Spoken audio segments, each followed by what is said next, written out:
আসসালামু আলাইকুম। আজকের এই ভিডিওতে আমরা law making process by parliament legislative body কিভাবে আইন তৈরি করে এই বিষয়টি তুলে ধরব। বাংলাদেশ সংবিধানের আর্টিকেল 80 অনুচ্ছেদ 80-তে এই ল মেকিং প্রসেস তুলে ধরা হয়েছে।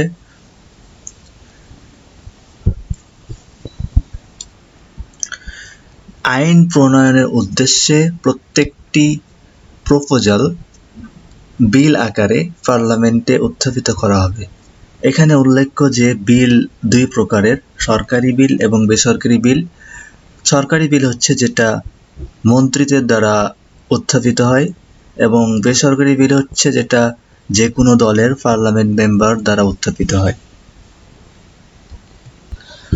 যখন এই বিলটি পার্লামেন্টে উত্থাপিত হলো এবং পার্লামেন্ট দ্বারা এটা পাস করা হলো, পাস করার পরে এটাকে প্রেসিডেন্টের কাছে সম্মতির জন্য প্রেরণ করা হবে।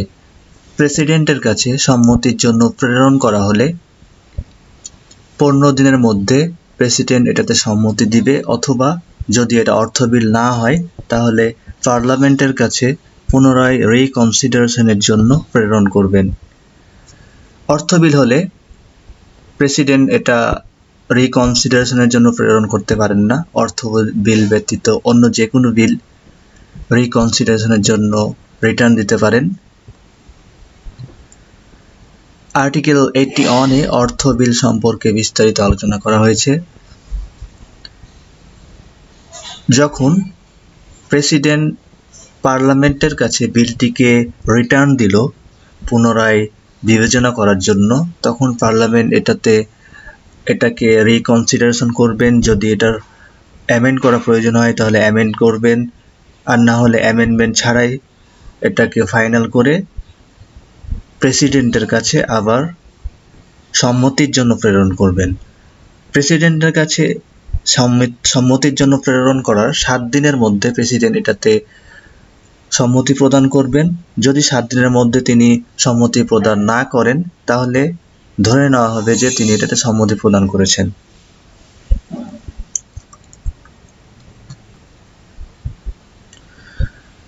যখন তিনি এটাতে সম্মতি প্রদান করলেন অথবা যখন তিনি সম্মতি প্রদান করেছেন বলে ধরে নেওয়া হলো, তখন এটাকে অ্যাক্ট অফ পার্লামেন্ট বলা হবে।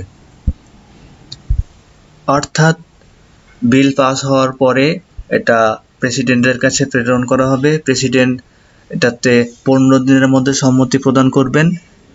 যদি সম্মতি প্রদান না করেন অথবা 15 দিনের মধ্যে রিকনসিডারেশনের জন্য পার্লামেন্টের কাছে প্রেরণ না করেন তাহলে এটা ধরে নেওয়া হবে যে তিনি সম্মতি প্রদান করেছেন। এবং যদি রিকনসিডারেশনের জন্য প্রেরণ করেন পার্লামেন্টের কাছে তাহলে পার্লামেন্ট পুনরায় এটা অ্যামেন্ডমেন্ট ছাড়া বা অ্যামেন্ডমেন্ট সহ প্রেসিডেন্টের কাছে প্রেরণ করবেন। এই দ্বিতীয় অবস্থায় প্রেরণ করার 7 দিনের মধ্যে প্রেসিডেন্ট এটাতে সম্মতি দিবে। যদি সম্মতি না দেন তাহলে ধরে নেওয়া হবে 7 দিন এক্সপায়ার হওয়ার পর ধরে নেওয়া হবে যে তিনি এটাতে সম্মতি দিয়েছেন। আর এই সম্মতি দেওয়ার পরে অথবা সম্মতি দিয়েছেন বলে যখন ধরে নেওয়া হলো, তখন থেকে এই বিলটি ফাইনালি অ্যাক্ট অফ পার্লামেন্ট বলে বিবেচিত হবে। Okay, thank you for watching. Please don't forget to subscribe. Thank you.